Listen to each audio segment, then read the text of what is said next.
दोस्तों, हर बार की तरह इस बार भी हम आपके लिए कुछ अनोखी और रहस्यमयी आर्कियोलॉजिकल डिस्कवरीज को लेकर आए हैं, जिनके बारे में शायद ही आपने पहले कहीं सुना या पढ़ा होगा।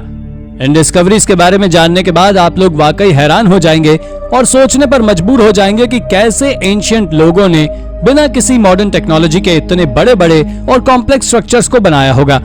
तो चलिए शुरू करते हैं आज की इस मजेदार वीडियो को। Number 10, Arthur stone. King Arthur, जो कि अपने समय के बहुत ही फेमस राजाओं में से एक थे, जिन्होंने ब्रिटेन जैसे देश को भी अपनी ताकत और बुद्धि के दम पर हरा दिया था, लेकिन आज तक इनके अस्तित्व पर सवाल उठाए जाते हैं कि ये असल में एग्जिस्ट करते थे या नहीं। इनके अस्तित्व पर कई स्कॉलर्स और हिस्टोरियंस ने बहुत लंबे समय तक रिसर्च की, लेकिन उन्हें किंग आर्थर के अस्तित्व के कोई सबूत नहीं मिले। पर हाल ही में आर्कियोलॉजिस्ट ने इंग्लैंड में एक नियोलिथिक चैम्बर टूम को खोजा है, जिसको किंग आर्थर की टूम बताया जा रहा है। दरअसल इस चैम्बर टूम के अंदर एक स्टोन मौजूद है, जिसको किंग आर्थर से जोड़कर देखा जा रहा है, और कहा जाता है कि इस चैम्बर टूम का इस्तेमाल किंग आर्थर ने ही किया था। और आपको बता दें कि किंग आर्थर और इस टूम को लेकर कई कहानियां फेमस हो चुकी हैं, लेकिन कोई भी कहानी इस मिस्ट्री को नहीं सुलझा सकी है कि किंग आर्थर सच में एग्जिस्ट करते थे या नहीं। Number 9, the temples of Malden islands. इसके बाद अब हम आपको एक ऐसे आइलैंड के बारे में बताने वाले हैं जिसको कि वहां पर पाए जाने वाले टेम्पल्स की वजह से जाना जाता है। आपको जानकर हैरानी होगी कि पैसिफिक ओशन के बीचों बीच और हवाई से करीब 2414 किलोमीटर दूर मौजूद इस आइलैंड को दुनिया के कुछ सबसे ज्यादा डिसोलेट और आइसोलेटेड जगहों में से एक माना जाता है। असल में इस आइलैंड पर स्टोन से बने हुए लगभग 40 टेम्पल्स मौजूद हैं, लेकिन इनको किसके द्वारा बनाया गया होगा, ये आज तक एक मिस्ट्री बनी हुई है। इसके बारे में कई एक्सपर्ट्स का मानना है कि यहाँ आज से लगभग 2000 साल पहले रहने वाले कुछ लोगों के एक ग्रुप ने इन टेम्पल्स को बनाया था, लेकिन कोई नहीं जानता कि ये लोग कहां से आए थे और फिर अंत में कहां गए होंगे। इसके बाद इन लोगों के सबूत भी नहीं मिले हैं। Number 8, the Milwaukee symbols. दोस्तों, आपको बता दें कि साल 2012 में हुए एक एक्सकेवेशन के दौरान ईस्टर आइलैंड्स पर कुछ ऐसा मिला था जिसे देखकर आप शायद चौंक जाएंगे। आपको जानकर हैरानी होगी कि इस आइलैंड पर लगभग 887 बहुत बड़े बड़े स्टोन स्टैचू मिले थे, जो कि आधे ही जमीन के बाहर दिखाई देते थे और बाकी जमीन के अंदर दबे हुए थे। हैरानी की बात तो यह भी है कि इन स्टैचूज में कई ऐसे सिंबल्स मौजूद थे जो कि बहुत ही ज्यादा अजीब और समझ से परे थे, और आज के समय उन सिंबल्स को उस समय वहां रहने वाले ट्राइबल लोगों से जोड़कर देखा जाता है। इन टैटूज को वर्ल्स और क्रिसेंट्स और लार्ज सर्कल्स के साथ साथ कई और जियोमेट्रिक शेप्स में पाया गया है। हालांकि इनके असली मकसद को कोई नहीं जान सका है, जिसके चलते कहा जाता है कि ये किसी इंपॉर्टेंट चीज को दिखाने के लिए बनाए गए होंगे। Number 7, unexplained remains. दोस्तों, हाल ही में हैवरफोर्ड वेस्ट में चल रही एक साधारण सी एक्सकेवेशन, जो कि मात्र इस जगह के बारे में जानकारी इकट्ठा करने के लिए की जा रही थी, लेकिन आर्कियोलॉजिस्ट को यहां से जो मिला उन्होंने उसकी कभी कोई कल्पना की नहीं होगी। दरअसल वहां से खुदाई के दौरान आर्कियोलॉजिस्ट को एक मॉल कॉम्प्लेक्स मिला था, जो कि कई साल पुराना था, पर जब उसकी गहराई में एक्सकेवेशन की गई तो लगभग 300 के आसपास ह्यूमन स्केलेटन्स मिले, जिन्हें देखकर सबके होश उड़ गए। और इन स्केलेटन्स में से कई सारे स्केलेटन्स बच्चों के थे, जो कि लगभग 3-4 साल की उम्र के रहे होंगे। इसके साथ ही इस मॉल कॉम्प्लेक्स को 13वीं सेंचुरी में सेंट जेवियर ने बनवाया था, जो कि 1530 में किसी अनजाने कारणों की वजह से बंद हो गया था, और फिर उसके बाद इस पर 300 सालों तक फ्रायरीज ने राज किया और उसके बाद इस जगह को खाली कर दिया गया। मगर हैरानी की बात तो यह है कि आज तक कोई भी उन बच्चों की मौत के पीछे की वजह को नहीं जान पाया है। Number 6, the eye of the Sahara. एक थियोरी की माने तो the lost city of Atlantis Sahara desert के बीचों बीच हो सकती है, और the eye of the Sahara को भी इसी से जुड़ा हुआ माना जाता है। जिन्हें नहीं पता उन्हें बता दें कि the eye of the Sahara Adrar plateau पर एक नेचुरल फिनोमिनन है, जो कि सिमेट्रिकल जियोलॉजिकल फीचर है, जिसको बनने में कई मिलियन सालों का वक्त लगा है। यह बिल्कुल एक कॉन्सेंट्रिक सर्कल के जैसे दिखाई देता है, और ये सेडिमेंट्री रॉक से बना हुआ एक स्ट्रक्चर है। दोस्तों, इसको सबसे पहले एस्ट्रोनॉट्स के द्वारा स्पेस से देखा गया था, जिसको देखने पर लगता है कि ये सर्कल अर्थ पर किसी एक्स्ट्रा लोड पड़ने की वजह से क्रिएट हुआ होगा। कहा जाता है कि यह सर्कल लगभग 12,000 साल पहले पानी में डूबा गया होगा, क्योंकि यहाँ पर नमक के होने के सबूत भी मिले हैं।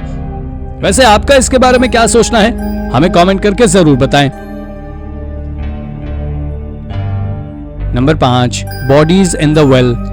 दोस्तों, साल 2004 में नॉर्विक इंग्लैंड में कंस्ट्रक्शन वर्कर्स ने एक शॉपिंग मॉल को तोड़ने के दौरान उसके जमीन में खुदाई करते वक्त एक लगभग 800 साल पुराना वेल या कहें कुआं खोज निकाला था।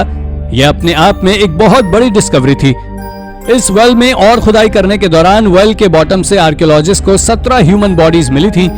इन लोगों की आइडेंटिटी आज तक नहीं पता चल पाई है, जिस कारण से ये एक मिस्ट्री बनकर रह गई है। आपको बता दें कि इन 17 बॉडीज में से 6 एडल्ट्स और 11 बच्चों की बॉडीज हैं, जिनके बारे में आज तक कोई पता नहीं लगा पाया है कि ये बॉडीज मिडिवल टाइम में यहाँ कहां से आई। सेलिना ब्रेस, जो कि एक natural mystery museum of England की मेंबर हैं, उनका कहना है कि इस वेल में पाई गई इन बॉडीज का मर्डर किया गया होगा और इन्हें छिपाने के लिए यहाँ फेंक दिया गया होगा। Number 4, the Dispilio tablet. Dispilio tablet, जिसको कि एक नॉर्दर्न ग्रीस में एक आर्कियोलॉजिस्ट और प्री हिस्टोरिक एक्सपर्ट और प्रोफेसर के द्वारा खोजा गया था, जो कि यहाँ ह्यूमन सेटलमेंट के बारे में पता करने के लिए एक्सकेवेशन का काम कर रहे थे। ये ह्यूमन सेटलमेंट्स आज से लगभग 7000 साल पहले का था, जिसको कि एक गुमनाम ट्राइब के द्वारा बनाया गया था।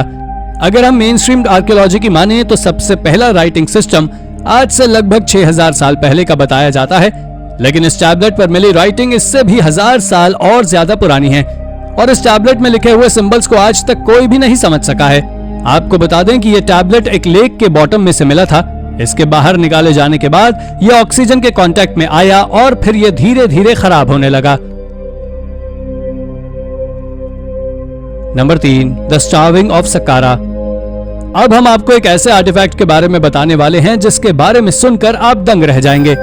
दोस्तों, हम बात कर रहे हैं स्टार्विंग ऑफ सक्कारा के बारे में, जो कि एंशिएंट इजिप्ट से संबंध रखता है। असल में ये देखने पर लाइमस्टोन के फिगर्स जैसा दिखाई देता है, पर अगर आप इसे गौर से देखें तो इनके इलोंगेटेड स्कल्स बिल्कुल एलियंस के जैसे दिखाई देते हैं, जिनके स्लैक जॉज और ओपन माउथ बिल्कुल अजीब तरह के ही दिखाई देते हैं। और तो और ये एक दूसरे से ऑपोजिट डायरेक्शन में बैठे हुए भी दिखाई देते हैं। साइंटिस्ट के अनुसार इन स्टैचूज पर रेड पिगमेंट और ग्रीन पेंट के होने के सबूत भी मिले हैं। आपको बता दें कि इन स्टैचूज की मिस्ट्री को फेमस ब्रिटिश म्यूजियम यानी ब्रुकलिन म्यूजियम और इजराइल म्यूजियम के एक्सपर्ट्स भी नहीं सुलझा पाए हैं। वैसे देखा जाए तो ये स्टैचूज वाकई एक बहुत बड़ी खोज हैं। Number 2, mysterious Scotland. क्या आप सभी जानते हैं कि स्कॉटिश आइलैंड्स पर कई ऐसे स्टोन्स के टावर्स मौजूद हैं जो कि मिस्टीरियस और आर्कियोलॉजिस्ट के लिए एक सरदर्द बने हुए हैं। आपको बता दें कि इन स्टोन्स के टावर्स को ब्रॉश कहा जाता है। ये ब्रॉश मिस्टी माउंटेन्स के हाईलैंड से मोरलैंड होते हुए स्कॉटलैंड के नॉर्दर्न कंट्री साइड यानी कि ग्रीन ग्लेन्स तक पाए जाते हैं और इन टावर्स को बनाने का काम आज से लगभग 2000 साल पहले यहाँ रहने वाली लोकल ट्राइब के लोगों ने रोमन ऑक्यूपेशन से बचने के लिए किया था। इन लोगों के द्वारा लगभग 500 ब्लॉक्स बनाए गए थे, जिनमें दीवार भी बनाई गई थी और ये 15 फीट मोटे और 40 फीट लंबी थी। खैर, हैरानी तो आपको ये जानकर होगी कि आर्कियोलॉजिस्ट और कई एक्सपर्ट्स भी इन टावर्स को बनाने के पीछे की वजह को नहीं बता पाए और उन्हें इसके बारे में सिर्फ अंदाजा ही है। Number 1, pagan Portugal. दोस्तों, क्या आपने किसी ऐसे सर्कल के बारे में सुना है जिसे कि टेलीपोर्टेशन पोर्टल कहा जाता है? अगर नहीं तो चलिए बताते हैं। यह सर्कुलर स्ट्रक्चर ब्रॉन्ज एज का है, जो कि आज से लगभग 4500 साल पहले बनाया गया था और उस समय इसका इस्तेमाल होता होगा और कुछ लोग इसको टेलीपोर्टेशन पोर्टल तो कुछ स्टार गेट कहते हैं। आर्कियोलॉजिस्ट का मानना है कि इसका इस्तेमाल कई सारी रिचुअल सेरेमनीज में किया जाता होगा। आपको बता दें कि इस स्ट्रक्चर का डायमीटर लगभग 65 फीट है, जो कि पूरी तरह से लकड़ी का बना हुआ है। आपको जानकर हैरानी होगी कि जिस समय इस सर्कल को बनाने का काम चल रहा था, वहीं दूसरी तरफ स्टोनहेंज में भी स्ट्रक्चर्स को बनाया जा रहा था। शायद यही वजह है कि ये दोनों जगह इतनी ज्यादा रहस्यों से भरी पड़ी है। एंटोनियो वालेरा, जो कि इस एक्सकेवेशन के हेड थे, उनकी माने तो इस मिस्टीरियस सर्कल यानी पोर्चुगल के स्टार गेट को 2800 BC के आसपास बनाया गया होगा। तो दोस्तों, ये थी हमारी आज की वीडियो। अगर आपको हमारी वीडियो पसंद आई हो तो वीडियो को लाइक करें और हाँ, चैनल को सब्सक्राइब करना बिल्कुल भी ना भूलें। धन्यवाद।